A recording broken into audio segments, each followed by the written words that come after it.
हाथ ऊपर करो, तुम अरेस्ट हुए हो। मैंने इलीगली 50 मिलियन का फ्रॉड किया है। फंड ट्रांसफर करते वक्त मुझे अंकल हैट ने रेड हैंडेड पकड़ लिया था, जिस पर इंटरोगेशन के दौरान मैं अचानक एडमिनिस्ट्रेटिव कैप्टन से पूछता हूँ, ऑफिसर, जिन two tens of millions fraud का आप मुझ पर आरोप लगा रहे हो वो कब हुआ था? जिस पर वह कहता है कि कल रात 8:30 बजे। लेकिन पुलिस ऑफिसर हाथ हिलाते हुए इम्पेशेंट हो जाता है। अब एविडेंस क्लियर है, वह मुझसे और कुछ सुनना नहीं चाहता है। जिस पर अगले ही सेकंड मैं खुद को हंसने से रोक नहीं पाता हूँ और ऑफिसर की तरफ घूरते हुए उसे देखता रहता हूँ। फिर मैं कहता हूँ कि मुझे याद है कल 8 से 9 बजे के बीच मैं पुलिस स्टेशन के बाहर एक बाइक तोड़ रहा था। फिर क्राइम कहाँ से आ गया? यह सुनकर इंटरोगेशन रूम में अचानक सन्नाटा छा जाता है। सभी एक दूसरे को देखते रहते हैं। उन्होंने सिर्फ फ्रॉड केस पर ध्यान दिया था, लेकिन मेरी बात को कंप्लीटली इग्नोर कर दिया था। जिस पर पुलिस ऑफिसर मुझे उठाकर फिर से डिटेंशन रूम में डाल देता है। लेकिन पैनिक होने के बजाय मैं हंसता रहता हूँ। इसके बाद मैं अपने पिछले लाइफ को याद करता हूँ, जहाँ मेरी डॉटर लियू रुयान और मेरा रूममेट चू शेंग एक बड़ा फ्रॉड केस करते हैं, लेकिन वह मेरी इनोसेंस का फायदा उठाते हैं। मेरा इलेक्ट्रॉनिक सिग्नेचर और फिंगरप्रिंट यूज करके मुझे ही मेन क्रिमिनल बना देते हैं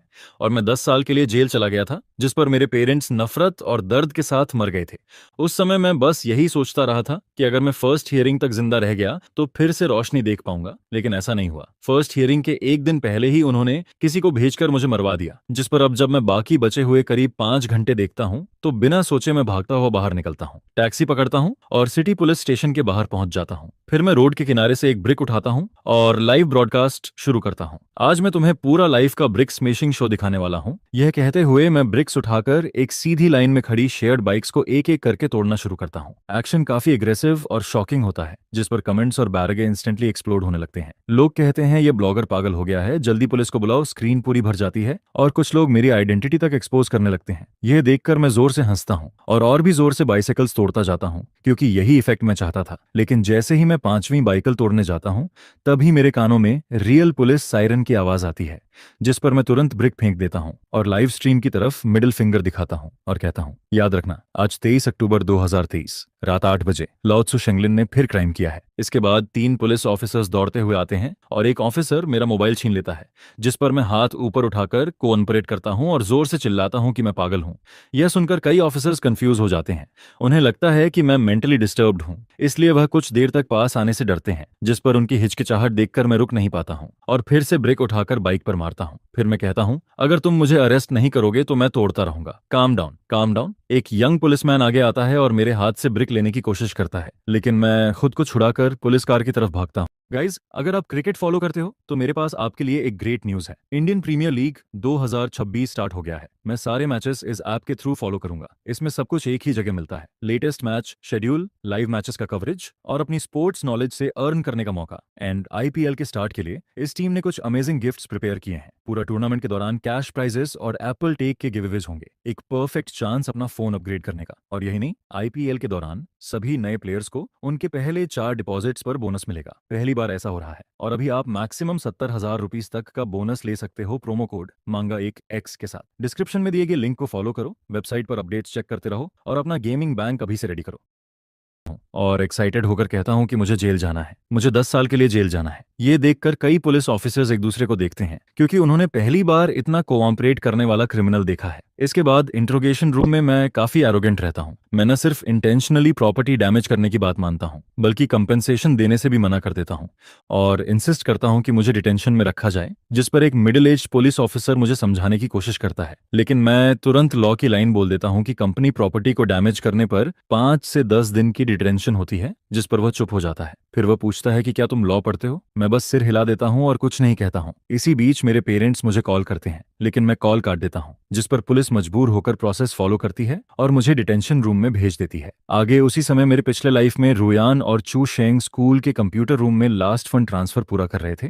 उन्होंने मेरा स्टूडेंट कार्ड यूज करके डोर एक्सेस लिया था और मेरा फिंगरप्रिंट यूज करके कंप्यूटर अनलॉक किया था। यहाँ तक कि पहले से रिकॉर्ड की गई मेरी वॉइस से ट्रांसफर वेरीफाई किया गया था। सारे एविडेंस मेरे खिलाफ थे, लेकिन अब मैं पुलिस स्टेशन के डिटेंशन सेल में हूँ, जहाँ स्टेट लॉ एनफोर्समेंट मुझे एलीबी दे रही है, जिसे कोई बदल नहीं सकता। फिर मैं हार्ट बेड पर लेट जाता हूँ और सोने की कोशिश करता हूँ, लेकिन अचानक मुझे अपनी माँ की आवाज सुनाई देती है। वह डिटेंशन रूम का दरवाजा खोलकर अंदर आती है और मुझे गले लगा लेती है। उनका शरीर कांप रहा होता है और मेरे डैड सबके सामने झुककर माफी मांगते हैं। पुलिस से कहते हैं कि यह बच्चा शायद किसी स्ट्रेस में है, हम सारे नुकसान की भरपाई करेंगे। यह देखकर मैं उनके चेहरे पर डिस्पेयर और दर्द देखता हूँ और मेरा दिल अंदर से टूटता है, क्योंकि पिछले लाइफ में मेरी वजह से वह कभी सिर उठाकर नहीं जी पाए। मेरे डैड ने घर बेचकर मेरे लिए लॉयर किया था और मेरी माँ रो रो कर अपनी जान दे बैठी थी, जिस पर अब मेरी आंखों में एक फर्म डिसीजन आ जाता है कि इस बार मुझे यहीं रहना है।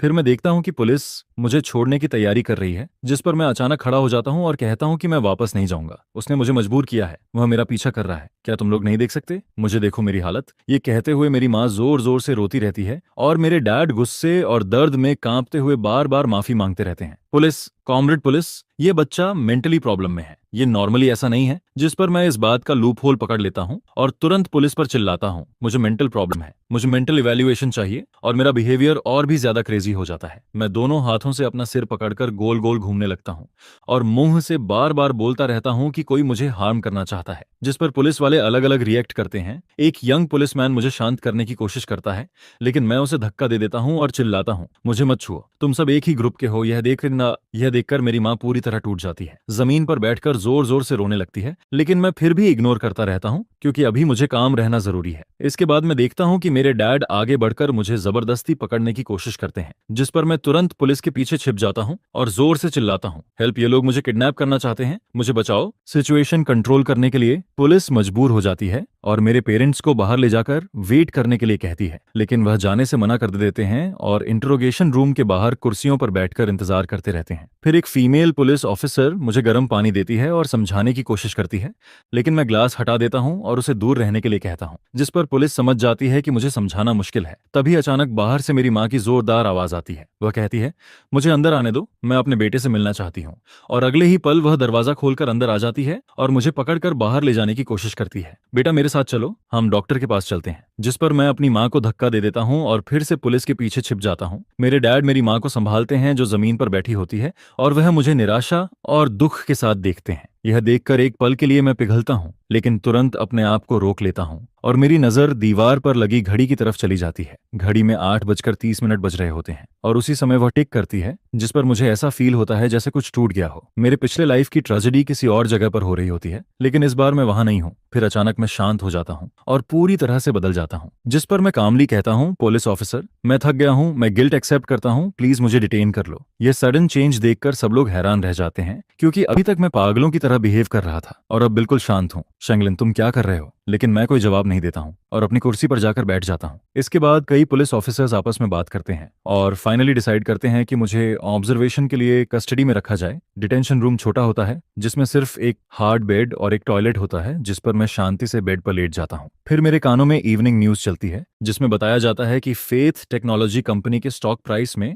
आज अबनॉर्मल फ्लक्चुएशन हुआ है और इन्वेस्टिगेशन शुरू हो चुकी है। अगले दिन सुबह पुलिस स्टेशन के बाहर कई अननोन व्हीकल्स खड़े होते हैं और मुझे इंटेरोगेशन रूम से बाहर लाया जाता है, जहां मैं कुछ नए फेसेस को देखता हूं। फिर एक आदमी जिसके पास एडमिनिस्ट्रेटिव कैप्टन का आईडी होता है मेरे पास आता है और कहता है, होली स्पिरिट, कल रात 8:30 पर फेथ कंपनी से इल्लीगली 50 मिलियन ट्रांसफर हुआ है। जिस पर मैं मुस्कुराता हूं और कहता हूं, 50 मिलियन? ऑफिसर, आप क्या कह रहे हो? मुझे कुछ समझ नहीं आ रहा है। जिस पर कैप्टन एक मोटी फाइल निकालकर टेबल पर पटकता है, जिसमें मेरे सारे ट्रांसफर रिकॉर्ड्स होते हैं और वह सब मेरे पर्सनल ऑथेंटिकेशन के से हुए होते हैं। तभी अचानक दरवाजे पर नॉक होता है और दरवाजा खुलते ही लियू रुयान और चू शेंग अंदर आते हैं। उनके पीछे मेरे पेरेंट्स भी आते हैं। फिर लियू रुयान कहती है कि अंकल आंटी, मैं यह नहीं कहना चाहती थी, लेकिन होली स्पिरिट हाल ही में ऑनलाइन गैम्बलिंग में फंस गया है और कल रात उसने मेरा कंप्यूटर चुरा लिया था। मुझे शक है कि, लेकिन उसकी बात मेरी माँ बीच में ही काट देती है और कहती है कि मेरा बेटा ऐसा नहीं कर सकता। जिस पर लियू रुयान एक रिकॉर्डिंग चलाती है और उसमें मेरी ही आवाज आती है, मैं बहुत पैसा कमाना चाहता हूँ, इस बार के बाद मुझे किसी से डरने की जरूरत नहीं होगी। यह सुनकर मेरा दिल जोर से धड़कने लगता है।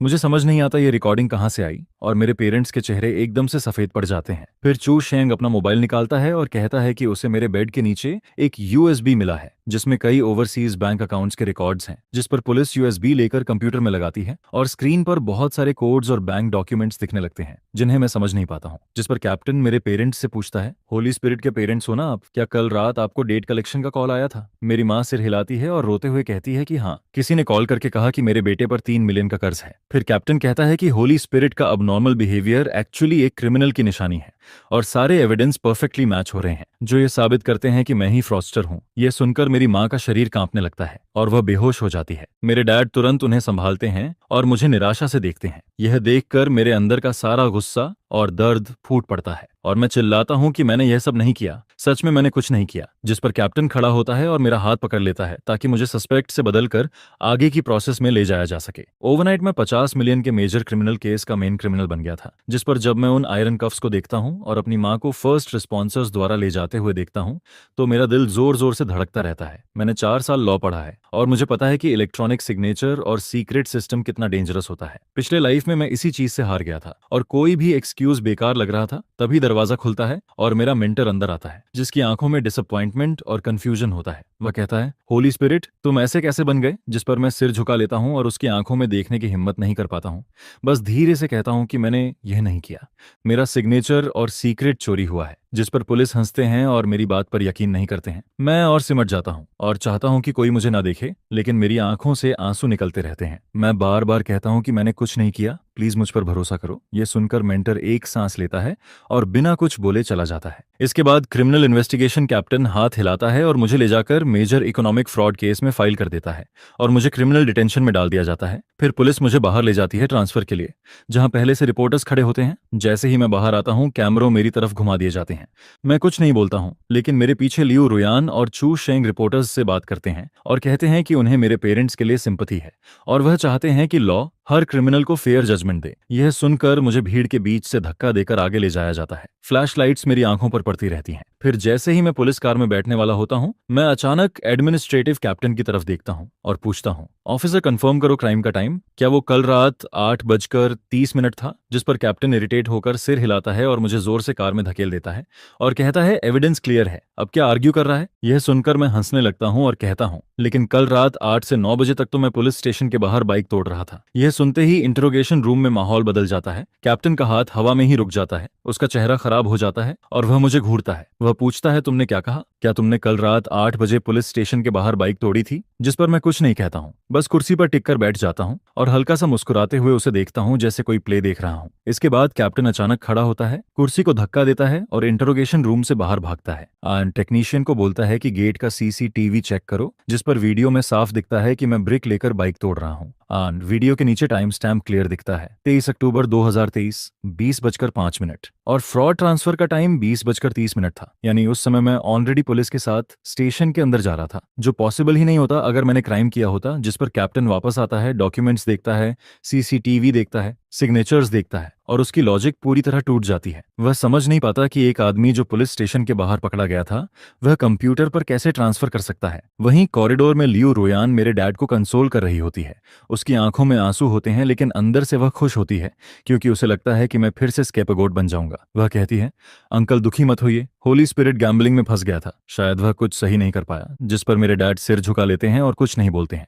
उनकी आंखों में सिर्फ डिस्पेयर होता है और चू शेंग भी उसके साथ खड़ा होकर अच्छा बनने का नाटक करता है। तभी इंटरोगेशन रूम का दरवाजा जोर से खुलता है और कैप्टन बाहर आकर लियू रुयान और चू शेंग को घूरता है। दोनों अचानक चुप हो जाते हैं। लियू रुयान की रोने की आवाज गले में ही रुक जाती है और मैं शैडो में बैठकर उनके चेहरे पर डर फैलता हुआ देखता हूँ। उनकी मुस्कान गायब हो जाती है और उनकी आंखों में फियर साफ दिखता है, क्योंकि अब मुझे खुद को डिफेंड करने की जरूरत नहीं है। लॉ खुद बोल रहा है। फिर कैप्टन उनके पास जाता है और उन्हें इन्वेस्टिगेशन के लिए अंदर आने को कहता है, जिस पर लियू रुयान के हाथ कांपने लगते हैं और चू शेंग भी सिर झुका लेता है और मुझे समझ आ जाता है कि अब काउंटर अटैक शुरू हो चुका है। दोनों को दूसरे रूम में ले जाया जाता है और मैं अपनी जगह पर बैठा रहता हूँ। फिर कैप्टन वापस आता है, दरवाजा बंद करता है और सारे एविडेंस टेबल पर फेंक देता है और कहता है, शेंगलिन, भले ही तुम उस समय पुलिस स्टेशन में थे, लेकिन ये ट्रांसफर तुम्हारे डॉर्मेटरी से हुआ है और इलेक्ट्रॉनिक सिग्नेचर भी तुम्हारा है। इसे कैसे एक्सप्लेन करोगे? जिस पर मैं हल्का सा मुस्कुराता हूँ और आगे झुककर कहता हूँ, मैंने 4 साल लॉ पढ़ा है और मुझे पता है कि इन चीजों में लूप होल्स कहाँ होते हैं। ऑफिसर, मैं लॉ डिपार्टमेंट से हूँ। इलेक्ट्रॉनिक सिग्नेचर और सीक्रेट सिस्टम को अगर कोई मेरा यूएसबी और फिंगरप्रिंट ले ले तो कोई भी इसे ऑपरेट कर सकता है। यह सुनकर कैप्टन का चेहरा बदल जाता है। उसे समझ आने लगता है कि ये केस इतना सिंपल नहीं है। फिर वह वॉकाई टॉकाई उठाता है और टेक्निकल टीम को बोलता है कि मनी फ्लो चेक करो और डॉर्मिटरी के नीचे के सीसीटीवी भी देखो कि उस समय कंप्यूटर रूम में कौन गया था। ये कहकर वह आगे इन्वेस्टिगेशन करने के लिए निकल जाता है।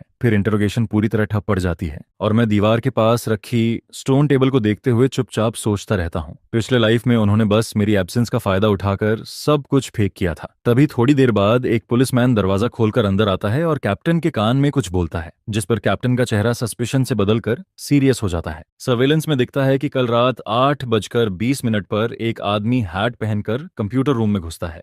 उसका बॉडी शेप मिलता जुलता है, लेकिन उसके शूज चू शेंग के लिमिटेड एडिशन स्नीकर्स होते हैं। ये देखकर मैं अंदर ही अंदर हंसता हूँ, क्योंकि चू शेंग शो ऑफ करने वाला इंसान है और उसके पास वही एक पेयर है जिसे वो बदलता नहीं है। जिस पर मैं कामली बैठा रहता हूँ और सोचता हूँ कि पुलिस लियू रुयान की दी हुई रिकॉर्डिंग को भी चेक करेगी और एनवायरनमेंट भी मैच करेगी, क्योंकि कल रात 8 बजे मैं पुलिस स्टेशन के बाहर बाइक तोड़ रहा था, जहां बैकग्राउंड में पुलिस सायरन और आवाजें क्लियर थीं और कैप्टन को समझ आने लगता है कि मेरे दिए हुए हर डिटेल दूसरे 2 लोगों पर पॉइंट कर रहे हैं। इसके बाद कैप्टन इंटरोगेशन रूम से बाहर जाता है और हॉलवे में बैठी लियू रुयान के पास पहुंचता है। वह कुछ नहीं बोलता है, बस उसे घूरता रहता है, जिस पर लियू रुयान घबरा जाती है और तुरंत चू शेंग के पीछे छिप जाती है। फिर कैप्टन कहता है, लियू, उस रिकॉर्डिंग के बारे में हमें टेक्निकल जांच करनी है, अपना फोन दो। जिस पर लियू रुयान बहाना बनाती है कि उसका फोन गिर गया है, लेकिन कैप्टन उसकी बात इग्नोर करता है और उसका मोबाइल लेकर टेक्नीशियन को दे देता है। वहीं चू शेंग धीरे से निकलने की कोशिश करता है, लेकिन 2 यंग पुलिसमैन उसे रोक लेते हैं। वह काम बनने की कोशिश करता है, लेकिन उसके माथे पर पसीना साफ दिखता है। वह कहता है, ऑफिसर, हम तो बस टेस्टिफाई करने आए हैं। होली स्पिरिट ने गलत काम किया है, आप उसे चेक करो, हमें क्यों रोक रहे हो? लेकिन कैप्टन उसकी बात नहीं सुनता है और ऑब्जर्वेशन रूम का दरवाजा खोल देता है। फिर मुझे भी बाहर लाया जाता है और हम आमने सामने आते हैं। मैं लियू रुयान की तरफ देखकर मुस्कुराता हूं और कहता हूं, लियू यान, तुमने कहा था कि कल रात 8:30 पर तुम डॉर्मेट्री में सो रही थी, फिर तुम्हारे स्नीकर्स कंप्यूटर रूम में कैसे पहुंचे? यह सुनते ही उसका चेहरा पीला पड़ जाता है और वह चू शेंग की तरफ शॉक में देखती है। तभी टेक्नीशियन भागते हुए आता है और टैबलेट दिखाता है। वह बताता है कि रिकॉर्डिंग फेक है, उसका बैकग्राउंड पुलिस स्टेशन से मैच नहीं करता, और सबसे बड़ी बात यह कि 50 मिलियन में से कुछ पैसा ओवरसीज अकाउंट्स घूमकर लियू रुयान के नाम पर ट्रांसफर होने की कोशिश करता है। यह सुनकर चू शेंग के पैर कांप जाते हैं और वह गिरने ही वाला होता है। वह मुझे घूरता है गुस्से से और लियू रुयान कांपने लगती है। उसकी आंखों से आंसू रुकते नहीं हैं। दूर खड़े मेरे पेरेंट्स यह सब देखकर शॉक में रह जाते हैं और फाइनली समझ जाते हैं कि उनका बेटा फंसाया गया था। इसके बाद कैप्टन डिसाइड करता है कि दोनों को अलग अलग इंट्रोगेट किया जाए। मुझे नेक्स्ट रूम में ले जाया जाता है, जहां से मैं वन वे ग्लास के जरिए सब देखता हूँ। सबसे पहले लियू रुयान टूट जाती है। जैसे ही पुलिस उसके सामने फंड फ्लो का प्रूफ रखते हैं, वह तुरंत सब चू शेंग पर डाल देती है। वह कहती है कि यह सब चू शेंग का प्लान था। उसी ने कहा था कि होली स्पिरिट बेकार है और उसका कोई फ्यूचर नहीं है। उसी ने मुझे कहा था कि उसका सिग्नेचर यूज करके उसे फंसाते हैं। वहीं दूसरी तरफ चू शेंग भी टूटने लगता है। वह बार बार कहता है कि वह सिर्फ हेल्प कर रहा था। मैम, मास्टरमाइंड लियू रुयान है। उसी ने कहा था कि होली स्पिरिट पैसे कमाना चाहता है, इसलिए मैंने कोड लिखा। मुझे नहीं पता था कि यह स्कैम है। ये सब देखकर मैं ग्लास के पीछे खड़ा रहता हूँ और अंदर से सेटिस्फैक्शन फील करता हूँ, क्योंकि पिछले लाइफ में यही दोनों मुझे कोर्ट में फंसा देते हैं और सारे आरोप मुझ पर डाल देते हैं। फिर कैप्टन मेरे पास आता है और मुझे पानी देता है। उसकी नजरों में अब थोड़ा रिस्पेक्ट और डाउट दोनों होता है। वह पूछता है, होली स्पिरिट, अगर तुम्हें पता था कि ये लोग तुम्हें फंसाएंगे तो तुमने पहले पुलिस को क्यों नहीं बताया? जिस पर मैं कहता हूँ, ऑफिसर, अगर मैं पहले बोलता तो आप लोग मुझे पागल समझते, क्रिमिनल समझते और इतनी डिटेल में इन्वेस्टिगेशन नहीं करते। यह सुनकर कैप्टन चुप हो जाता है, क्योंकि उसे समझ आ जाता है कि मैं सही बोल रहा हूँ। अगर मेरे पास वह स्ट्रॉन्ग एलिबी नहीं होता तो शायद मैं अभी तक गिल्टी साबित हो चुका होता। तभी टेक टीम की तरफ से मैसेज आता है कि चू शेंग के कंप्यूटर से ओरिजिनल ट्रांसफर लॉग एंड मेरी आवाज की आई कॉपी मिल गई है, जिससे सारे फेक एविडेंस टूट जाते हैं और चू शेंग विटनेस से सस्पेक्ट बन जाता है। इसके बाद मैं इंट्रोगेशन रूम से बाहर आता हूँ, जहां मेरी माँ दौड़कर मेरे पास आती है। वह जोर जोर से रोती है और मेरे डैड पीछे खड़े होकर अपनी आंखों के आंसू पोंछते रहते हैं। मैं उनकी तरफ हल्का सा नोट करता हूँ, जिस पर सुबह की धूप पुलिस स्टेशन के लॉबी में फैलती है और उसी बीच चू शेंग को हैंडकफ्स लगाकर डिटेंशन सेंटर ले जाया जाता है। जब मैं हॉल से गुजरता हूँ, लियू रुयान मुझे देखती है। उसकी आंखों में प्लीडिंग होती है। वह कहती है, होली स्पिरिट, मुझसे गलती हो गई। हमारे 3 साल के रिलेशनशिप को देख लो, क्या तुम मेरी हेल्प कर सकते हो? जिस पर मैं अपना चेहरा घुमा लेता हूँ और उसकी तरफ देखता भी नहीं हूँ। 3 साल का रिलेशनशिप, जब उसने पिछले लाइफ में मुझे मरवाने के लिए लोगों को भेजा था, तब उसे ये 3 साल याद नहीं आए थे। उसे पता है कि 50 मिलियन का अमाउंट उसे पूरी जिंदगी के लिए अंदर भेज सकता है। फिर भी रिपोर्टर्स अभी तक वहां से नहीं गए होते हैं। पहले ये न्यूज एट मास एक high IQ college student fraud case की थी, लेकिन अब यह बदलकर एक जीनियस लड़के की स्टोरी बन गई है जिसने खुद को बचाया और रियल क्रिमिनल्स को पकड़वा दिया। जिस पर रिपोर्टर्स मुझसे पूछते हैं, मिस्टर होली स्पिरिट, आपने उनकी कॉन्स्पिरेसी कैसे पकड़ी? क्या आपने जानबूझकर एलिबी बनाया था? मैं कैमरा के सामने खड़ा होता हूँ, अपने पेरेंट्स का हाथ पकड़ता हूँ, लेकिन डिटेल्स में कुछ नहीं बताता हूँ। बस हल्की सी स्माइल करता हूँ और कहता हूँ, लॉक कभी किसी अच्छे इंसान के साथ गलत नहीं करता और किसी बुरे इंसान को छोड़ता भी नहीं है। मैंने बस वही किया जो मुझे करना था। इसके बाद कैप्टन मेरे पास आता है और मेरे कंधे पर हाथ रखता है। वह कहता है कि 50 मिलियन पूरी तरह फ्रीज कर दिया गया है और कंपनी तुम्हें थैंक्स लेटर भेजेगी। होली स्पिरिट, तुम्हारा काम बहुत इंप्रेसिव है। हम कई सालों से इस तरह के केस को स्टडी कर रहे हैं। जिस पर मैं सिर हिलाता हूँ और अपने पेरेंट्स को लेकर पुलिस स्टेशन से बाहर निकल जाता हूँ। बाहर आते ही मैं देखता हूँ कि जिन बाइसिकल्स को मैंने तोड़ा था उन्हें ऑलरेडी साफ कर दिया गया है। फिर मैं अपने पेरेंट्स को होटल छोड़ देता हूँ। हालांकि सच्चाई सामने आ चुकी होती है, लेकिन स्कूल फोरम पर मेरा नाम पूरी तरह खराब हो चुका होता है। काउंसलर मुझे कुछ दिन घर पर आराम करने को कहता है, लेकिन मैं उसकी बात मना कर देता हूँ और सीधे टैक्सी लेकर स्कूल वापस चला जाता हूँ। स्कूल गेट पर सिक्योरिटी गार्ड मुझे अजीब नजर से देखता है। उसके हाथ में मेरी फोटो वाली रिपोर्ट होती है। वह मुझे रोकना चाहता है लेकिन हिम्मत नहीं कर पाता है, जिस पर मैं उसे इग्नोर करता हूँ और डॉर्मेटरी की तरफ बढ़ता रहता हूँ। रास्ते में स्टूडेंट्स ग्रुप बनाकर मुझसे दूर हटते रहते हैं और आपस में इशारे करते हैं। उनकी आवाज धीमी होती है लेकिन फिर भी मेरे कानों तक पहुंचती है। वह कहते हैं, यही है वो, सुना है इसने 50 मिलियन का फ्रॉड किया है। फिर इसे इतनी जल्दी छोड़ कैसे दिया? जरूर कोई बैकिंग होगी। दिखता तो इंसान जैसा है लेकिन दिल बहुत काला है। मैं बिना एक्सप्रेशन के चलता रहता हूँ, क्योंकि यह बातें मेरे पिछले लाइफ के मुकाबले कुछ भी नहीं है। तब तो लोग मुझ पर सड़े हुए अंडे तक फेंकते थे। फिर मैं डॉर्मेट्री के नीचे पहुंचता हूँ और देखता हूँ कुछ लोग सामान बाहर निकाल रहे हैं। यह चू शेंग और लियू रुयान का सामान होता है, जिन्हें स्कूल ने निकाल दिया है। डॉम मैनेजर मुझे देखता है। पहले वह मुझे डांटने वाला होता है, लेकिन जैसे ही उसे मेरे पीछे खड़े प्लेन क्लॉथ्स पुलिसमैन दिखते हैं, वह तुरंत चुप होकर अंदर चला जाता है। जिस पर मैं अपने रूम में वापस आता हूँ, जहाँ सब कुछ बिखरा हुआ होता है। मैं हल्का सा हंसता हूँ और अपना सामान पैक करना शुरू करता हूँ। तभी डॉर्म का दरवाजा खुलता है और कुछ लड़के अंदर आते हैं जो पहले चू शेंग के साथ रहते थे। उनमें से लीडर वांग क्वांग होता है, जिसके हाथ में बास्केटबॉल होता है। वह मुझे प्रोवोके करते हुए कहता है, काफी स्मार्ट खेला तूने। जिस पर मैं अपना काम रोकता हूँ और उसकी तरफ देखता हूँ। ये सब लोग चू शेंग के पैसे पर पलने वाले हैं। मैं कामली कहता हूँ, अगर तुम्हें सच नहीं पता तो पुलिस चीफ स्टेशन जाओ और खुद चेक करो, या फिर अभी पुलिस बुलाकर मुझे अरेस्ट करवा दो। यह सुनकर वांग क्वांग गुस्से में बास्केटबॉल उठाता है जैसे मुझ पर अटैक करेगा, लेकिन पीछे खड़े प्लेन क्लॉथ्स पुलिसमैन खांसते हैं और आगे बढ़ते हैं, जिस पर वांग क्वांग डर जाता है और बॉल उसके हाथ से गिरकर मेरे पैरों तक आ जाती है। फिर मैं बास्केटबॉल पर पैर रखता हूँ और उसकी आंखों में देखता हूँ। मेरी नजर ऐसी होती है जैसे कोई एक बार मर चुका हो। यह देखकर वह पीछे हट जाता है और अपने दोस्तों के साथ वहां से निकल जाता है, जिस पर मैं बॉल को बाहर किक करता हूँ और दरवाजा बंद कर देता हूँ। दोनों प्लेन क्लॉथ्स पुलिसमैन कुर्सी पर बैठ जाते हैं, क्योंकि उन्हें एविडेंस कलेक्ट करना होता है, और मैं बेड के पास ढूंढना शुरू करता हूँ। मुझे पता है पिछले लाइफ से कि चू शेंग इंपॉर्टेंट पासवर्ड्स नोट्स में लिखकर छुपाता था। थोड़ी देर बाद मुझे बेड के पास वॉल के गैप में कुछ हार्ड सा महसूस होता है। मैं निकालता हूँ तो एक छोटा ब्लैक नोटबुक मिलता है, जिसे टेप से चिपकाया गया होता है। मैं उसे खोलने ही वाला होता हूँ कि अचानक डोर जोर से खुलता है। इस बार अंदर स्टूडेंट्स नहीं बल्कि कुछ स्ट्रांग आदमी आते हैं जो ब्लैक सूट और सनग्लासेस पहने होते हैं। उनके लीडर की गर्दन पर स्कार होता है। वह चारों तरफ देखता है और उसकी नजर मेरे हाथ के नोटबुक पर टिक जाती है। फिर वह कहता है, तुम ही होली स्पिरिट हो ना? जो पैसा तुमने हमसे लिया है, अब उसे वापस करने का टाइम आ गया है। जिस पर मैं नोटबुक अपनी पॉकेट में डालता हूँ और खड़ा हो जाता हूँ। पीछे खड़े दोनों प्लेन क्लॉथ्स पुलिसमैन भी अलर्ट हो जाते हैं। उनके हाथ कमर की तरफ जाते हैं और मैं कामली पूछता हूँ, क्या चू शेंग ने तुमसे पैसे लिए थे? कितना? ज्यादा नहीं, 3 मिलियन। उसने कहा था कि तुम ये पैसा जरूर दोगे क्योंकि तुमने अभी अभी बड़ा पैसा कमाया है। ये सुनकर मेरे दिमाग में एक झटका लगता है और मुझे समझ आता है कि चू शेंग सिर्फ मुझे जेल भेजना नहीं चाहता था, उसने मेरे लिए एक और ट्रैप तैयार किया था। उसने मेरे नाम पर बाहर से लोन शार्क से पैसा लिया था और उसे पता था कि वह बच नहीं पाएगा, इसलिए उसने जानबूझकर इन लोगों को मेरी तरफ भेजा ताकि जब तक मैं खुद को क्लियर नहीं कर पाऊं यह डेट मेरे पीछे लगा रहे। जिस पर मैं चुप रहता हूं और सिचुएशन को समझता हूं। फिर पुलिस वाले आगे बढ़ते हैं और कहते हैं, हम पुलिस हैं, अपना लोन कॉन्ट्रैक्ट दिखाओ नहीं तो हमें तुम्हें अभी ले जाना पड़ेगा। यह सुनकर वह आदमी चौंक जाता है। उसे अंदाजा नहीं था कि यहाँ पुलिस भी है। वह मेरी तरफ उंगली दिखाकर कहता है, लड़के, पुलिस तुम्हें कुछ समय के लिए बचा सकती है लेकिन पूरी जिंदगी नहीं। ये पैसा तुम्हें लौटाना ही पड़ेगा। इसके बाद वह लोग चले जाते हैं और मैं तुरंत नोटबुक खोलता हूँ। अंदर जो लिखा होता है उसे देखकर मेरे शरीर में ठंडा पसीना आ जाता है। पता चलता है कि 50 मिलियन वाला फ्रॉड सिर्फ एक कवर था, असली खेल इसके पीछे चल रहा था। चू शेंग और लियू रुयान के पीछे एक बड़ा गैंग होता है जो स्टूडेंट्स की आइडेंटिटी का यूज करके फॉरेन मनी लॉन्ड्रिंग करता है, और मैं उनका आखिरी स्केपगोट था। अगर मैंने कल बाइक नहीं तोड़ी होती तो शायद आज मैं जिंदा भी नहीं होता। यह समझते ही मैं इस गैंग के बारे में और जानने के लिए लाइब्रेरी जाता हूं,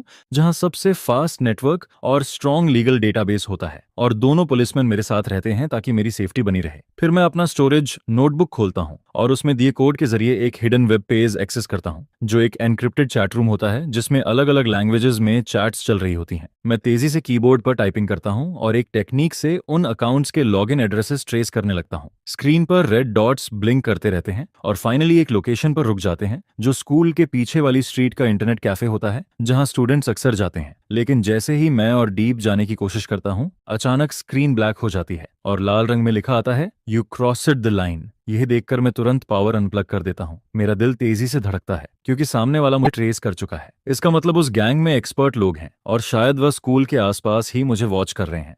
फिर मैं पुलिस के साथ लाइब्रेरी से बाहर आता हूं। तब तक रात हो चुकी होती है, स्ट्रीट लाइट्स डिम होती हैं और मैं डॉर्मेटरी की तरफ जा रहा होता हूं। तभी मुझे लगता है कि कोई पीछे से मुझे देख रहा है। जब मैं एक सुनसान जगह पर पहुंचता हूं तो एक शैडो तेजी से निकलती है, जिस पर पुलिस तुरंत उसके पीछे दौड़ते हैं और मुझे वहीं रुकने को कहते हैं। मैं स्ट्रीट लाइट के नीचे खड़ा रहता हूं और नोटबुक को कसकर पकड़ता हूं। तभी मेरा फोन बजता है। अननोन नंबर होता है। मैं उठाता हूं तो दूसरी तरफ से लियू रुयान की रोती हुई आवाज आती है। वह कहती है, होली स्पिरिट मुझे बचाओ, ये लोग मुझे मार देंगे। पीछे से दरवाजे पर जोर जोर से मारने की आवाज आती है। मैं चौंक जाता हूं और पूछता हूं, तुम तो डिटेंशन सेंटर में थी, तुम मुझे कैसे कॉल कर रही हो? तुम कहाँ हो? क्या तुम पुलिस स्टेशन में नहीं हो? जिस पर वह घबराकर कहती है कि मुझे रास्ते में ही किसी ने उठा लिया, वह लोग खतरनाक हैं, वह तुम्हारे पास भी आ सकते हैं। इतना कहकर अचानक कॉल कट जाती है और सिर्फ बीप की आवाज रह जाती है। मैं खाली रास्ते को देखता हूं और समझ जाता हूं कि यह एक ट्रैप है। उन्होंने जानबूझकर लियू रुयान से मुझे कॉल करवाया ताकि मैं बाहर निकलूं, जिस पर मैं इधर उधर भागने के बजाय तुरंत कैप्टन को कॉल करता हूं और उसे सब बताता हूं कि केस अब और डेंजरस हो गया है।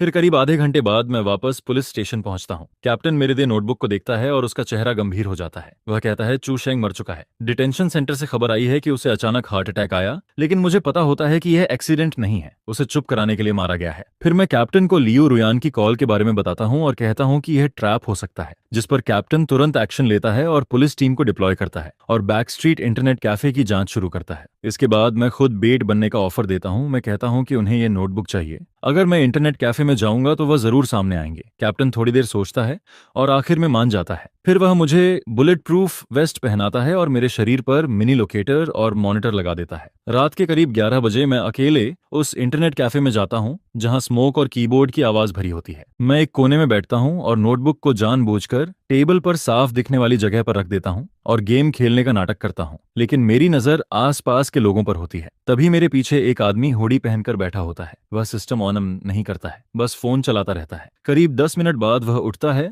और वॉशरूम की तरफ जाता है और मेरे पास से गुजरते हुए एक पेपर मेरे कीबोर्ड पर गिरा देता है। मैं पेपर उठाकर देखता हूं। उसमें लिखा होता है कि अगर लियू रुयान को बचाना है तो पीछे वाले दरवाजे पर आओ। यह पढ़कर मैं गहरी सांस लेता हूं और नोटबुक को उठाता हूं। मैं बैक डोर की तरफ चलता हूं, जिस पर कैप्टन की आवाज मॉनिटर से आती रहती है। वह मुझे काम रहने को कहता है और बताता है कि पुलिस आसपास ही है। जैसे ही मैं डोर खोलता हूं, सामने एक गंदी सी एली होती है जिसमें हर तरफ सामान बिखरा होता है। अंदर एक ब्लैक वैन खड़ी होती है। चारों तरफ अंधेरा होता है। वैन का डोर खुलता है और एक मास्केड आदमी हाथ बढ़ाता है, जैसे मुझसे नोटबुक लेने वाला हो। जिस पर मैं पूछता हूँ, लियू रुयान कहाँ है? मैं उसे देखना चाहता हूँ। वह आदमी थोड़ा साइड होता है और मुझे अंदर लियू रुयान बंधी हुई दिखती है। उसके मुंह में कपड़ा ठूंसा होता है और उसकी आंखों में डर भरा होता है। जैसे ही मैं आगे बढ़ने वाला होता हूँ, तभी अचानक कई मोटरसाइकिल्स तेजी से एली में घुसती हैं और सीधा मेरी तरफ अटैक करती हैं। उनकी आवाज मेरे कानों में गूंजती है, जिस पर मैं तुरंत साइड में कूदता हूँ और कचरे के पीछे रोल हो जाता हूँ। तभी शैडो से 2 पुलिसमैन निकलते हैं और बाइकर्स से लड़ने लगते हैं। एली में अचानक केओस फैल जाता है।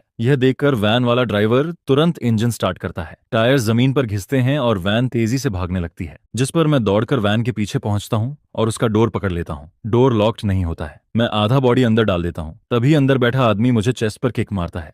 लकीली बॉडी आर्मर होने की वजह से मैं गिरता नहीं हूं। फिर मैं एक हाथ से सीट पकड़ता हूं और दूसरे हाथ से लियू रुयान को छुड़ाने की कोशिश करता हूं। वन तेज स्पीड में हिलती हुई नैरो स्ट्रीट में कई स्टॉल्स तोड़ती जाती है। लियू रुयान मुझे डर के साथ देखती है और रोती रहती है। मैं ब्लेड निकालकर उसकी रोप काटता हूं और जोर से चिल्लाता हूं, जल्दी जंप करो, लेकिन डर की वजह से वह हिल भी नहीं पाती है। तभी मास्केड आदमी स्विच ब्लेड निकालता है और मुझ पर अटैक करता है। मैं साइड में हटकर उसे पंच मारता हूं। छोटी जगह होने की वजह से हम दोनों लड़ते रहते हैं। तभी पीछे से पुलिस सायरन की आवाज आती है। कई पुलिस कार्स वैन का पीछा करती हैं और उसे रोकने की कोशिश करती हैं, लेकिन ड्राइवर पागल होता है। वह स्पीड कम करने के बजाय सामने टकरा जाता है। इम्पैक्ट के समय मैं लियू रुयान को पकड़कर उसका सिर प्रोटेक्ट करता हूँ। जोरदार झटका लगता है और ग्लास टूटकर गिरता है। वैन पलट जाती है। मेरी आंखों के सामने सब घूमता है। कानों में सिर्फ आवाजें आती हैं। मैं धीरे से आंख खोलता हूँ और देखता हूँ मास्क्ड आदमी ब्रोकन विंडो से बाहर निकल रहा है। उसके हाथ में मेरा ब्लैक नोटबुक होता है, जो सबसे इंपॉर्टेंट क्लू है। मैं दर्द सहते हुए उसका पैर पकड़ लेता हूँ। वह मुड़कर गुस्से से मुझे देखता है और स्टोन उठाकर मेरे सिर पर मारने जाता है, लेकिन तभी कैप्टन की गन चलती है। बुलेट उसके हाथ को छूती है और स्टोन नीचे गिर जाता है। पुलिस तुरंत उसे पकड़ लेती है। मैं अभी भी नोटबुक पकड़े रहता हूँ। जब तक पुलिस मुझे बाहर नहीं निकालती है, लियू रुयान पास में पड़ी रोती रहती है क्योंकि उसने सीट बेल्ट नहीं पहनी होती है। फिर मुझे हॉस्पिटल ले जाया जाता है। मेरे शरीर पर चोटें होती हैं, लेकिन मैं कॉन्शियस रहता हूँ। डॉक्टर इलाज करते हैं और मैं नोटबुक कैप्टन को दे देता हूँ। उसमें उनके सारे ट्रांजैक्शन रिकॉर्ड्स होते हैं और बैक स्ट्रीट इंटरनेट कैफे का कनेक्शन भी होता है। ये देखकर कैप्टन सीरियस हो जाता है। वह बताता है कि मास्क्ड आदमी एक प्रोफेशनल थग है जो बैड डेट्स हैंडल करता है। मेरी सेफ्टी के लिए 2 प्लेन क्लॉथ्स पुलिसमैन मेरे वार्ड के बाहर गार्ड करते रहते हैं। पास वाले वार्ड में लियू रुयान होती है और रात में उसके पेरेंट्स हॉस्पिटल आते हैं। वह उसकी हालत की चिंता करने के बजाय हॉलवे में हंगामा करते हैं और पुलिस से कहते हैं कि उनकी बेटी इनोसेंट है। वह कहते हैं कि वह विक्टिम है और उसने होली स्पिरिट के प्रेशर में आकर कोऑपरेट किया था। उसे क्यों अरेस्ट किया गया है, मैं हॉस्पिटल बेड पर बैठा ये सब सुनता हूँ। ये वही बातें हैं जो पिछले लाइफ में मेरे खिलाफ बोली गई थी। तभी कैप्टन अंदर आता है और एक नोटिस दिखाता है जिसमें लिखा होता है कि लियू रुयान पर एविडेंस फॉल्सिफाई करने और मनी लॉन्ड्रिंग में शामिल होने का आरोप है और उसे डिटेंशन सेंटर भेजा जाएगा। यह सुनकर उसकी मां अचानक चुप हो जाती है। मैं विंडो के बाहर रात को देखता हूँ और अंदर से शांत फील करता हूँ। यह सब उनकी सजा की शुरुआत है। फिर ब्लैक नोटबुक का पूरा डेटा क्रैक किया जाता है, जिसमें सिर्फ उनके क्राइम ही नहीं बल्कि स्कूल के लॉ डिपार्टमेंट के एसोसिएट प्रोफेसर का नाम भी निकलता है, जो मेरा मेंटर होता है। पता चलता है कि वही स्टूडेंट्स के इलेक्ट्रॉनिक सिग्नेचर्स का यूज करके हजारों अकाउंट्स खोलता था और ओवरसीज गैम्बलिंग नेटवर्क चला रहा था। चू शेंग उसका मेन टेक्निकल आदमी था और लियू रुयान उसका लिंक थी। यह खबर जैसे ही स्कूल में पहुंचती है, पूरा माहौल बदल जाता है। जो स्टूडेंट्स पहले मुझे बुरा कह रहे थे, वह पूरी तरह चुप हो जाते हैं और सबको असली सच्चाई समझ आने लगती है। जिन लोगों ने मुझे पहले डांटा था, वह सब इस समय चुप हो जाते हैं और स्कूल तुरंत इमरजेंसी मीटिंग बुलाता है। मेरी चोटों की वजह से मैं फिजिकली नहीं जा पाता हूँ, इसलिए वीडियो कॉल के जरिए मीटिंग ज्वाइन करता हूँ। कॉन्फ्रेंस रूम में मेंटर बीच में बैठा होता है। उसका चेहरा पीला होता है, लेकिन वह खुद को स्ट्रांग दिखाने की कोशिश करता है। वह कहता है कि उसे इन अकाउंट्स के बारे में कुछ नहीं पता। शायद किसी स्टूडेंट ने उसकी आइडेंटिटी मिसयूज की है। जिस पर मैं स्क्रीन पर उसे देखता हूँ और सीधे नोटबुक से रिकॉर्ड किया हुआ ऑडियो चला देता हूँ। उस रिकॉर्डिंग में वह खुद चू शेंग को इंस्ट्रक्शंस दे रहा होता है। यह सुनकर रूम में सन्नाटा छा जाता है। मैं कहता हूँ, टीचर, आपने ही सिखाया था कि लॉ के सामने कोई चांस नहीं होता। अब इस रिकॉर्डिंग को कैसे एक्सप्लेन करोगे? यह सुनकर मेंटर चुप हो जाता है। उसकी नजर नीचे झुक जाती है। उसी समय पुलिस उस गैंग के बाकी लोगों को भी पकड़ लेती है और वह बताते हैं कि 3 मिलियन वाला डेट भी फेक था, जो मुझे सुसाइड के लिए फोर्स करने के लिए बनाया गया था। सारे झूठ एविडेंस के सामने साफ हो जाते हैं। फिर स्कूल अनाउंस करता है कि मेरी रेपुटेशन रिस्टोर की जाएगी और मेंटर, चू शेंग और लियू रुयान को एक्सपेल कर दिया जाता है। मैं स्क्रीन पर देखता हूं कि जिन्हें कभी पावरफुल समझा जाता था, उन्हें पुलिस ले जा रही होती है। लियू रुयान को फिर से डिटेंशन सेंटर भेज दिया जाता है। मनी लॉन्ड्रिंग में इन्वॉल्वमेंट की वजह से उसे 10 साल से ज्यादा की सजा का सामना करना पड़ता है। उसके पेरेंट्स उसे बचाने के लिए अपनी सारी प्रॉपर्टी बेच देते हैं और पनिशमेंट कम करने की कोशिश करते हैं। फिर एक दिन मैं उससे मिलता हूँ। वह अब ग्रे यूनिफॉर्म में होती है और उसके लंबे बाल भी नहीं होते हैं। वह मुझे देखती है और उसकी आंखों में रिग्रेट होता है। वह कहती है, शेंगलिन, अगर तुम साइन कर दो तो मेरे पेरेंट्स बाकी पैसा दे देंगे। जिस पर मैं उसे देखता हूँ और कहता हूँ, क्या तुम्हें लगता है मुझे पैसों की जरूरत है? जब मेरे पेरेंट्स तुम्हारी वजह से ऑलमोस्ट मरने वाले थे, तब तुमने ये नहीं सोचा। फिर मैं उसके सामने प्रूफ रखता हूँ जिसमें उसके और चू शेंग के चैट्स होते हैं। मैं कहता हूँ, तुमने कभी मुझे प्यार नहीं किया, तुम सिर्फ पैसे से प्यार करती थी। यह सच अब साफ दिख रहा है। यह सुनकर लियू रुयान कांपने लगती है और उसे समझ आ जाता है कि उसका आखिरी सहारा भी खत्म हो गया है। फिर मैं साफ मना कर देता हूँ कि मैं कोई सेटलमेंट साइन नहीं करूंगा। इसके बाद मुझे बैंक से कॉल आता है कि लियू फैमिली के अकाउंट्स फ्रीज कर दिए गए हैं इलीगल फंड रेजिंग के शक में, और उनकी सारी प्रॉपर्टी भी फ्रीज हो जाती है। जो लोग पहले रिस्पेक्टेबल बिजनेसमैन थे, अब लोग उन्हें भी सस्पेक्ट की नजर से देखते हैं। वह पुलिस स्टेशन के बाहर मुझे रोकने की कोशिश करते हैं, लेकिन मैं बिना पीछे देखे निकल जाता हूँ, क्योंकि गलत काम की सजा सिर्फ जेल नहीं होती बल्कि रेप्यूटेशन और पैसा भी खत्म हो जाता है। इसके बाद मेंटर का केस शुरू होता है। यह एक बड़ा फाइनेंशियल केस बन जाता है जिसमें पूरे प्रोविंस का ध्यान होता है। ट्रायल के दौरान मेंटर अपने लीगल नॉलेज से लूप होल्स ढूंढने की कोशिश करता है। वह इलेक्ट्रॉनिक सिग्नेचर हैक होने की बात उठाता है, लेकिन मैं पहले से तैयार होता हूँ।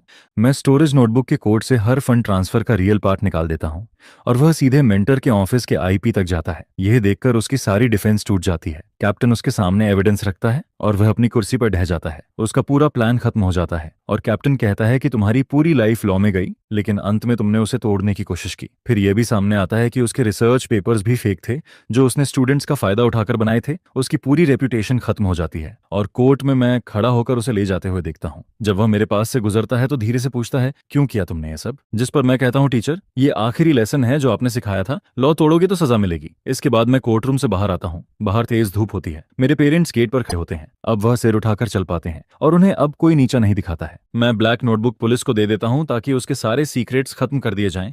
उसका काम पूरा हो चुका होता है, लेकिन मुझे पता है कि यह कहानी खत्म नहीं हुई है। मनी लॉन्ड्रिंग गैंग अभी भी पूरी तरह खत्म नहीं हुआ है। उन्होंने 50 मिलियन और अपने लोग खो दिए हैं और वह इतनी आसानी से हार नहीं मानेंगे। यह सोचकर मुझे अंदर से एक खतरा महसूस होता है। फिर एक रात मैं लाइब्रेरी से निकलता हूँ।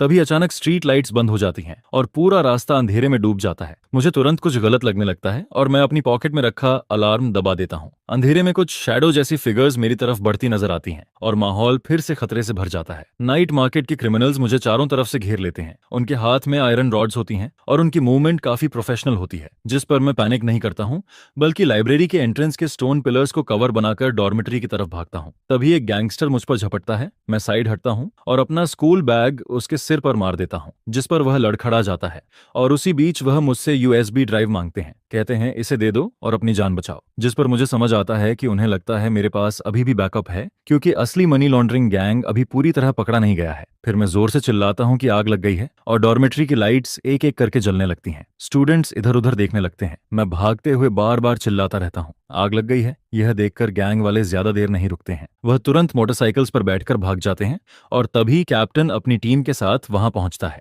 ग्राउंड पर सिर्फ एक बैज मिलता है, जिस पर एक अजीब सा सिंबल बना होता है। कैप्टन कहता है यह ओवरसीज मनी लॉन्ड्रिंग ग्रुप का साइन है और मुझे वार्न करता है कि मैं बहुत डेंजर में हूं, अगर वो कुछ मांगे तो दे देना। जिस पर मैं उस बैज को देखता हूं और मेरे दिमाग में प्लान बनता है, छिपना सॉल्यूशन नहीं है, इस गैंग को खत्म करना ही पड़ेगा। तभी मैं डिसाइड करता हूं कि खुद को बेड बनाऊंगा और ये बैज उस प्लान की ही बन जाता है। कैप्टन बताता है कि यह डीप सी नाम का क्रॉस बॉर्डर गैंग है। फिर मैं अपने डेस्क पर बैठता हूं और एक स्पेशल USB ड्राइव निकालता हूं, जिसमें कोई रियल डेटा नहीं होता, बल्कि पुलिस का ट्रैकिंग सॉफ्टवेयर होता है। मैं सोचता हूं कि अगर उन्हें बैकअप चाहिए तो मैं उन्हें फेक बैकअप दूंगा। कैप्टन मुझे देखता है और समझ जाता है कि यह बहुत रिस्की है, क्योंकि ऐसा करते ही मैं खुद टारगेट बन जाऊंगा, लेकिन मैं पहले ही अपनी लाइफ दांव पर लगा चुका होता हूं। फिर मैं स्कूल के अनामोनस फोरम पर एक पोस्ट डालता हूं, जिसमें लिखता हूं कि स्टूडेंट ने जो छोड़ा था वह मेरे पास है, अगर चाहिए तो आकर ले लो। कुछ ही मिनटों में व्यूज 10,000 पार कर जाते हैं। मुझे पता होता है कि शैडो में छिपे लोग अब स्क्रीन देख रहे हैं, जिस पर कैप्टन तुरंत टेक्निकल टीम को ऑर्डर देता है कि मेरे फोन और अकाउंट्स को मॉनिटर किया जाए। जो भी कांटेक्ट करने की कोशिश करेगा उसे तुरंत ट्रैक किया जाएगा। रात में मैं पुलिस स्टेशन से बाहर निकलता हूँ। सड़कें खाली होती हैं। स्ट्रीट लाइट में मेरी शैडो लंबी दिखती है और मुझे फील होता है कि कोई मुझे वॉच कर रहा है, जैसे कोई पॉइजनस स्नेक नजर रख रहा हो। फिर मैं डॉर्मेटरी लौटता हूँ और जानबूझकर कर्टन्स खोल देता हूँ ताकि बाहर वाले मुझे कंप्यूटर पर काम करते हुए देख सकें। थोड़ी देर बाद मेरे इनबॉक्स में एक अननोन मेल आता है। उसमें लिखा होता है कि कल दोपहर 3 बजे डाउनटाउन लाइब्रेरी के टॉप फ्लोर कैफे में मिलो। ये जगह भीड़ वाली होती है जो परफेक्ट कवर देती है, लेकिन कंट्रोल करना मुश्किल होता है। अगले दिन मैं वहां पहुंचता हूँ, विंडो के पास बैठता हूँ, सामने कोल्ड ड्रिंक रखता हूँ, टेबल पर USB रखता हूँ जो सनलाइट में चमकती है। कैफे में शांति होती है, बस कभी कभी पेजेस पलटने की आवाज आती है। कैप्टन और कुछ प्लेन क्लॉथ्स पुलिस अलग अलग जगह बैठकर नजर रखते हैं, कोई स्टूडेंट बनकर, कोई स्टाफ बनकर। तभी एक मिडिल एजेड आदमी डार्क ब्लू सूट में आता है और मेरे सामने बैठ जाता है। उसके हाथ में एक मोटी लॉ बुक होती है। वह दिखने में क्लासी लगता है, लेकिन उसका बिहेवियर उसकी असली आइडेंटिटी दिखाता है। वह धीरे से कहता है कि जो चीज तुम्हारे पास है वह हमें दे दो। जिस पर मैं कहता हूँ कि पहले मैं तुम्हारे बॉस से मिलना चाहता हूँ। वह कॉफी पीते हुए चारों तरफ देखता है, जैसे चेक कर रहा हो कि कोई ट्रैप तो नहीं है। फिर कहता है बॉस बिजी है, पहले चीज कंफर्म होगी फिर पैसे मिलेंगे। वह कहता है 30 मिलियन तुम्हारे अकाउंट में डाल दिए जाएंगे, जिससे तुम्हारी पूरी जिंदगी सिक्योर हो जाएगी। जिस पर मैं जानबूझकर ग्रीडी बनता हूं और कहता हूं 30 मिलियन कम है। चू शेंग ने कहा था इसकी कीमत 500 मिलियन है। यह सुनकर उसका चेहरा ठंडा हो जाता है। वह कप नीचे रखता है, आगे झुककर धीरे से कहता है कि कुछ पैसे जान देकर ही मिलते हैं। और तभी उसका फोन वाइब्रेट करता है, जिस पर वह एक नजर डालता है। मैसेज। उसका फेस थोड़ा चेंज होता है, जिस पर वो खड़ा हो जाता है। USB फ्लैश ड्राइव लेने के बजाय मैं एक बिजनेस कार्ड छोड़ देता हूँ और कहता हूँ कि आज शाम 8 बजे इस एड्रेस पर आना जहां बॉस तुम्हें पर्सनली मिलना चाहता है। जिस पर उस बिजनेस कार्ड पर दिया हुआ एड्रेस सिटी का सबसे लग्जूरियस प्राइवेट क्लब होता है जिसका नाम जेंटिंग क्लब है, जहां बड़े बड़े सेलिब्रिटीज आते जाते रहते हैं और सिक्योरिटी इतनी टाइट होती है कि यहाँ बिना परमिशन के कोई अंदर नहीं जा सकता। फिर मैं 3 सिक्योरिटी चेक्स क्रॉस करता हूँ और जिसके बाद मुझे टॉप फ्लोर के एग्जीक्यूटिव लाउंज में ले जाया जाता है जो बेहद लग्जूरियस होता है, जहां ये huge floor to ceiling windows से पूरी सिटी का नाइट व्यू दिखता रहता है। जिस पर एक बूढ़ा आदमी लेदर सोफा पर बैठा होता है, उसकी बैक मेरी तरफ होती है और उसके हाथ में सिगार होता है जिसका स्मोक धीरे धीरे हवा में फैलता रहता है और एक मिडिल एज्ड आदमी साइड में रिस्पेक्टफुली खड़ा रहता है। फिर मैं डीप ब्रेथ लेता हूं और आगे बढ़ता हूं जिस पर कैप्टन मुझे सीवे के करंट सिचुएशन के बारे में सिग्नल देता है और बताता है कि उन्होंने नीचे शैंग लिन को ऑनरेडी सराउंड कर लिया है। जिस पर वो बूढ़ा आदमी बोलता है, क्या तुम्हें पता है तुमने हमारे प्लान का कितना नुकसान किया है? 50 मिलियन तो बस एक छोटा सा हिस्सा है। जिस पर वो बूढ़ा आदमी टर्न करता है और मैं शॉक्ड रह जाता हूँ क्योंकि वो कोई और नहीं बल्कि स्कूल का ऑनरी फाइटर लिन वानसन निकलता है जो लेक्चर्स में मॉरलिटी और लॉ की बातें करता रहता है। जिस पर लिन वानसन हल्का सा स्माइल करता है। उसका स्माइल बाहर से बहुत काइंड लगता है लेकिन अंदर से क्रीपी फील होता है और वो अपना हाथ आगे बढ़ाता है और कहता है एमनेशिया। फिर मैं यूएसबी ड्राइव उसे दे देता हूँ जिस पर वो कहता है कि लॉ बस स्ट्रांग लोगों का टूल होता है जिससे वो वीक लोगों को कंट्रोल करते हैं और तुम एक स्मार्ट पर्सन हो, तुम्हें समझना चाहिए कि फ्यूचर किसके साथ है। जिस पर मैं उसे देखता हूँ और मेरे दिल में गुस्सा भर जाता है क्योंकि पिछले लाइफ में मुझे इसी तरह के लोगों ने हेल में धकेल दिया था और फिर जब मैं यूजलेस हो गया था तो मुझे एक बीस्ट की तरह खत्म कर दिया गया। यह सुनकर लिन वानसन का स्माइल गायब हो जाता है और वो अपना हाथ वेव करता है जिस पर आसपास के साइड डोरस अचानक खुल जाते हैं और 4-5 ब्लैक कपड़ों वाले बॉडीगार्ड्स मुझे सराउंड कर लेते हैं और वो कहता है कि लगता है तुम कोनापरेट करने का प्लान नहीं कर रहे हो। जिस पर बॉडीगार्ड्स मुझ पर अटैक करने दौड़ते हैं और मैं अचानक सामने रखी मार्बल टी टेबल को पलट देता हूं जिससे एक लाउड आवाज होती है और वही आवाज सिग्नल बन जाती है। जिस पर लाउंज का टेम्पर्ड ग्लास इंस्टेंटली टूट जाता है और कई स्वॉट ऑफिसर्स रोप के सहारे अंदर उतरते हैं और गन फायर से बॉडीगार्ड्स को सप्रेस करते रहते हैं। फिर कैप्टन फायर एस्केप से अपनी टीम के साथ अंदर घुसता है और पूरा सीन केओस में बदल जाता है जहां स्क्रीम्स और गन शॉट्स एक साथ गूंजते रहते हैं। जिस पर लिन वानसन अभी भी सोफा पर कामली बैठा रहता है। उसका एक्सप्रेशन बिल्कुल काम होता है और वो अपने हाथ का सिगार भी कैजुअली बुझा देता है और कहता है, ऑफिसर मैं तो बस अपने स्टूडेंट से बात कर रहा था, ये बॉडीगार्ड्स प्राइवेट हायर्ड हैं, सब प्रोसीजर्स लीगल हैं, तो तुम लोग ऐसे अंदर क्यों घुस आए? जिस पर वो मिडिल एज्ड आदमी मौका देखकर साइड डोर से भागने की कोशिश करता है लेकिन मैं तुरंत आगे बढ़कर उसे स्वॉर्ड से शोल्डर पर मारकर जमीन पर गिरा देता हूं। फिर मैं बोलता हूं, डायरेक्टर लिंशन क्या आपको ऐसे जैमिंग सिग्नल वाले डिवाइस की जरूरत है? और मैं टी टेबल के नीचे से एक छोटा ब्लैक बॉक्स निकालता हूं जो उनका सिग्नल ब्लॉकर होता है। जिस पर मैं बताता हूं कि उन्होंने ये अरेंज तो किया था लेकिन उन्हें ये नहीं पता था कि कैप्टन की technical team latest quantum encryption communication use करती है। फिर कैप्टन आगे बढ़ता है और लिन वानसन के सामने अरेस्ट वारंट दिखाता है और कहता है कि लिन वानसन पर cross border money laundering organise करने का शक है, अब आपको ब्यूरो चलकर इन्वेस्टिगेशन में कोऑपरेट करना होगा। जिस पर लिन वानसन खड़ा होता है और अपने सूट का कॉलर ठीक करता है। फिर वो मुझे देखता है, उसकी आंखों में एक अजीब सा शाइन होता है और वो कहता है, सेरिन तुम्हें लगता है मुझे पकड़कर सब खत्म हो जाएगा? ये तो बस आइसबर्ग का छोटा सा हिस्सा है। फिर उसे हैंडकफ लगाकर बाहर ले जाया जाता है जहां बाहर रिपोर्टर्स पहले से मौजूद होते हैं और वो जो पहले फिलैंथ्रोपिस्ट था अब माइक्रोलाइट में काफी एम्बैरेस्ड दिखता है। जिस पर मैं उसे पुलिस कार में बैठते हुए देखता हूं लेकिन मेरा दिल जरा भी रिलैक्स नहीं करता है क्योंकि कैप्टन मुझे क्वाइटली बताता है कि लिन वानसन के कंप्यूटर के सारे ट्रांजैक्शन रिकॉर्ड्स 5 मिनट पहले ऑटोमेटिकली डिस्ट्रॉय हो गए। जिस पर लिन वानसन एक शब्द भी नहीं बोलता है लेकिन उसका लीगल टीम कॉरिडोर में भर जाता है और हर एक लॉयर अपने फील्ड का टॉप होता है। फिर टेक्निकल टीम भी टेंशन में आ जाती है क्योंकि लिन वानसन का hard drive military grade physical destruction device use करता है और अगर इसे फोर्स से क्रैक किया जाए तो डेटा खुद ही डिस्ट्रॉय हो जाता है। ये ओल्ड फॉक्स बहुत कोशियस है। जिस पर कैप्टन कहता है कि डायरेक्ट एविडेंस नहीं है, हम इसे ज्यादा से ज्यादा 48 घंटे तक ही होल्ड कर सकते हैं। फिर मैं इंटरोगेशन रूम के बाहर वन वे ग्लास के सामने खड़ा रहता हूँ और लिन वानसन जैसे जानता है कि मैं उसे देख रहा हूँ और वो ग्लास की तरफ देखकर एक स्ट्रेंज स्माइल देता है। जिस पर मुझे अचानक याद आता है कि चू शेंग की नोटबुक में एक इनकॉन्स्पिक्यूअस नंबर लाइन थी जो कोऑर्डिनेट और डेट जैसी लगती थी। फिर मैं तुरंत वापस रूम में भागता हूँ और नोटबुक की कॉपी निकालता हूँ जिसमें लिखा होता है 2023-1024 जो कि कल की डेट होती है और उसके बाद 2 वर्ड्स लिखे होते हैं, सेट सेल। जिस पर मुझे समझ आता है कि ये कोई ट्रांसफर नहीं बल्कि शिपमेंट है और मैं तुरंत कैप्टन के ऑफिस में घुसता हूँ और नोटबुक टेबल पर पटक देता हूँ और कहता हूँ कि लिन वानसन इतना काम इसलिए है क्योंकि उसका मोस्ट इंपॉर्टेंट शिपमेंट अब भी एक्सपोर्ट नहीं हुआ है। फिर मैं कैप्टन से पूछता हूँ कि लिन वानसन की ट्रेडिंग कंपनी क्या कल रात किसी एनर्जी इंस्ट्रूमेंट्स का एक्सपोर्ट कर रही है? जिस पर कैप्टन तुरंत कॉल करता है और 5 मिनट बाद मैं फिर से उसके ऑफिस में घुसता हूँ और नोटबुक टेबल पर रख देता हूँ, और लिन वानसन के काम होने की वजह समझ में आती रहती है। काम था क्योंकि उसका सबसे इंपॉर्टेंट शिपमेंट अभी तक एक्सपोर्ट नहीं हुआ था, जो कैप्टन के नाम वाली ट्रेडिंग कंपनी के अंडर जाता है, जिस पर पता चलता है कि कल रात एक बैच एनर्जी इंस्ट्रूमेंट्स एक्सपोर्ट होने वाला है। फिर कैप्टन तुरंत सही टाइम पर कॉल करता है और 5 मिनट बाद फोन रखता है। उसका फेस थोड़ा पैल हो जाता है और वो बताता है कि एक फॉरेन फ्लैग वाला फ्रीगाटर कल रात 8 बजे हॉनग कांग से निकलने वाला है, और उसकी डिक्लेरेशन में हाई वैल्यू इलेक्ट्रॉनिक कंपोनेंट्स दिखाए गए हैं, जिस पर मुझे समझ आता है कि मनी लॉन्ड्रिंग बस एक तरीका है और उनका रियल पर्पस फेक ट्रेड्स के जरिए लीगली ह्यूज अमाउंट में मनी ओवरसीज ट्रांसफर करना है। और अगर ये शिप निकल गया तो लिन वानसन आराम से बाहर सेटल हो जाएगा और हमें उसका कोर अकाउंट कभी नहीं मिलेगा। इसके बाद मैं पुलिस स्टेशन से बाहर निकलता हूँ और टॉप फ्लोर की रूफ पर चढ़ जाता हूँ, जहाँ हवा बहुत तेज चल रही होती है, और मैं जोर से किक मारता हूँ और सोचता हूँ कि फाइनल बैटल कल रात सी में होने वाला है। फिर फ्रेटर के पोर्ट छोड़ने से 6 घंटे पहले मैं पुलिस कार में बैठा होता हूँ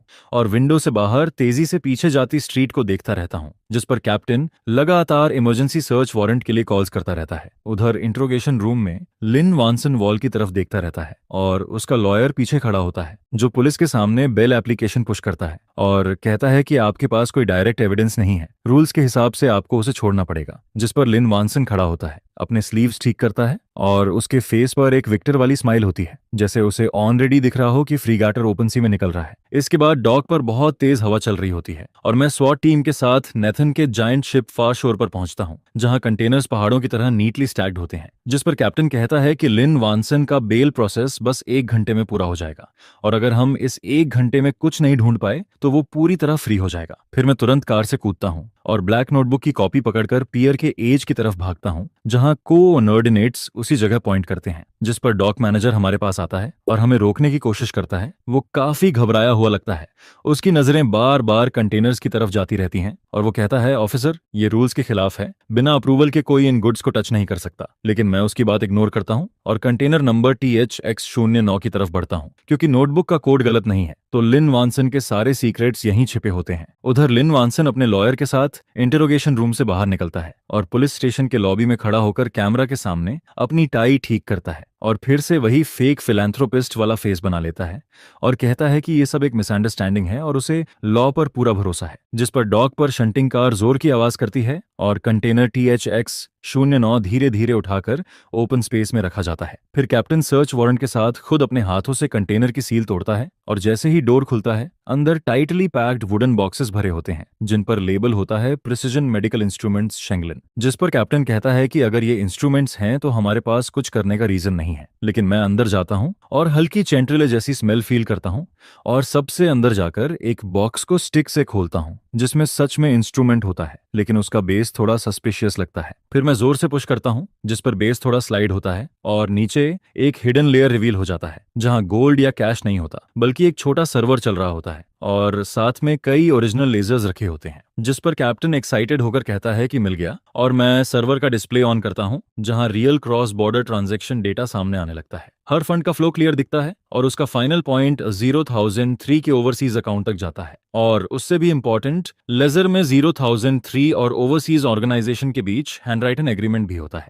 जिस पर कैप्टन तुरंत कम्युनिकेशन डिवाइस निकालता है, उसकी आवाज कांप रही होती है और वो ऑर्डर देता है कि 0003 को तुरंत अरेस्ट किया जाए। उधर पुलिस स्टेशन के बाहर लिन वानसन का एक पैर ऑलरेडी बाहर निकलने वाला होता है। तभी पुलिस अचानक स्टेप्स से नीचे दौड़ते हुए आते हैं और उसे सीधे कार डोर पर दबा देते हैं। जिस पर वो चिल्लाता है कि ये इल्लीगल अरेस्ट है और वो कंप्लेन करेगा, लेकिन फिर भी स्ट्रगल करता रहता है और उसके गोल्ड ग्लासेस गिर जाते हैं, जिन्हें पुलिस पैर से कुचल देते हैं। फिर ऑफिसर कहता है कि डॉक से तुम्हारा प्राइवेट सर्वर और ओरिजिनल लेजर मिल चुका है, अब क्या कहना है। जिस पर लिन वानसन का फेस इंस्टेंटली पैल से ग्रे हो जाता है और वो फोन में डॉक की फोटोज देखता है और उसका पूरा शरीर ढीला पड़ जाता है। उधर डिटेंशन सेंटर में लियू रुयान भी लाइव न्यूज देख रहा होता है। वो शॉक में बैठा रहता है क्योंकि उसे उम्मीद थी कि लिन वानसन उसे बचा लेगा, लेकिन अब वो पूरी तरह टूट जाता है। इसके बाद नेक्स्ट रूम में ट्यूटर जोर से डोर नॉक करता है और समझ जाता है कि लिन वानसन अब खत्म हो चुका है और उसे डेथ सेंटेंस मिल सकता है। फिर मैं पियर पर खड़ा होकर सी ब्रीज फील करता हूँ और देखता हूँ कि लेजर्स पुलिस कार में लोड किए जा रहे हैं और अब कोई भी बचकर नहीं जा सकता है। मैं पियर पर सी ब्रीज में खड़ा रहता हूँ और उन लेजर्स को एक एक करके पुलिस कार्स में लोड होते हुए देखता हूँ, जिस पर मैं मन ही मन कहता हूँ कि अब तुम में से कोई भी इस मैटर से बच नहीं सकता। जिस पर जीरो वानसान को वापस इंटरोगेशन रूम में लाया जाता है। इस बार उसके साथ कोई लॉयर नहीं होता, वो एक थके हुए पुराने थीफ की तरह चेयर पर बैठा रहता है। फिर जब मैं पुलिस स्टेशन लौटता हूँ तो उसे फेलनी सेक्शन की तरफ ले जाया जा रहा होता है और वो मेरी तरफ देखता है। उसकी आंखों में डिस्पेयर और कंफ्यूजन भरा होता है। उसे समझ ही नहीं आता कि मैं, एक ऑर्डिनरी सीनियर, उसके सबसे सीक्रेट प्लान के बारे में कैसे जान गया। इसके बाद कोर्ट उसे मल्टीपल फेलनीज के लिए लाइफ इम्प्रिजनमेंट की सजा सुनाता है और उसकी सारी पर्सनल प्रॉपर्टी कन्फिस्केट कर ली जाती है, जिस पर लियू रुयान और टू शेंग के चार्जेस भी उनकी डेथ के बाद सेटल कर दिए जाते हैं और लियू रुयान को 15 साल की सजा मिलती है। वो कोर्ट में चिल्लाता है लेकिन कोई भी उसके लिए सिंपैथी फील नहीं करता और वो वंस फेमस मेंटर अपने सारे ऑनर्स खोकर बाकी लाइफ प्रिजन में बिताता है। फिर मैं प्रिजन विजिटिंग रूम में जाता हूँ जहाँ आखिरी बार मैं लियू रोयान को ग्लास के पार देखता हूँ। उसका पूरा बॉडी वीक और टूटा हुआ लगता है और वो मुझसे प्लीड करता है कि पास्ट को देखकर क्या मैं उसे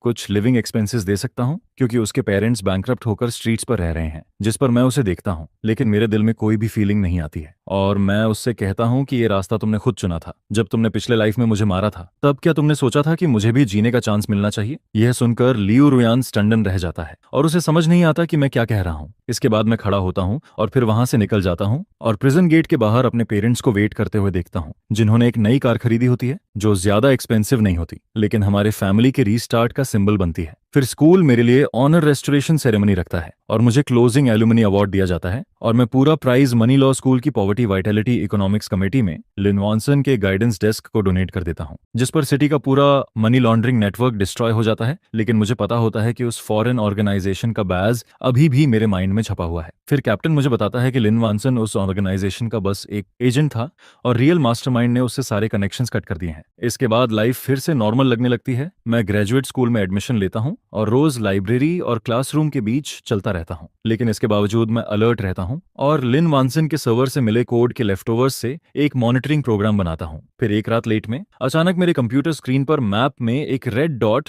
तेजी से ब्लिंक करने लगता है, जो उस डीप सी ऑर्गेनाइजेशन के बैकअप नोड को दिखाता है और उसकी लोकेशन सिटी के दूसरे साइड पर होती है, जिस पर मुझे रियलाइज होता है कि यह बैटल अभी खत्म नहीं हुई है। लिन वॉनसन जरूर गिर गया लेकिन डीप सी अभी भी जिंदा है। फिर मैं अपना कोट उठाता हूँ और डॉर्मेट्री से बाहर निकल जाता हूँ। कैंपस का बैक माउंटेन पाथ पूरी तरह शांत होता है, सिर्फ हवा में पत्तों की आवाज सुनाई देती है, जिस पर अचानक एक ट्री के नीचे खड़ा एक ब्लैक शैडो दिखता है, जैसे वो काफी देर से मेरा इंतजार कर रहा हो। और वो कहता है, होली स्पिरिट, तुम बहुत स्मार्ट हो और स्मार्ट लोग ज्यादा देर तक जिंदा नहीं रहते। लिन वॉनसन इसका एग्जाम्पल है। जिस पर मैं रुक जाता हूँ और क्वाइटली अपने पॉकेट में अलार्म को टच करता हूँ और उससे पूछता हूँ कि तुम कौन हो, जिस पर वो जवाब देता है कि मैं वो हूँ जो चू शेंग का डेट कलेक्ट करने आया है और तुम सोचते हो कि लेजर मिल गया तो तुम जीत गए, लेकिन वो तो बस वही था जो हम तुम्हें दिखाना चाहते थे। फिर वो शैडो अपनी पॉकेट से एक सेम बैज निकालता है और मेरे पैरों के पास फेंक देता है, जिसे देखकर मेरा दिल तेजी से धड़कने लगता है, क्योंकि अब मुझे समझ आता है कि लिन वॉनसन का डाउनफॉल भी इस ऑर्गेनाइजेशन की प्लानिंग का हिस्सा था और मैं अनोनली उनका टूल बन गया। जिस पर मैं उस शैडो की तरफ देखता हूँ और मेरी आईज में डिटर्मिनेशन आ जाता है और मैं सोचता हूँ कि अगर वो गेम खेलना चाहते हैं तो मैं भी एंड तक खेलूंगा। लेकिन वो शैडो जल्दी से वुड्स में गायब हो जाता है और मैं उसे ब्लाइंडली चेस नहीं करता, बल्कि नीचे झुककर उस बैज को उठाता हूँ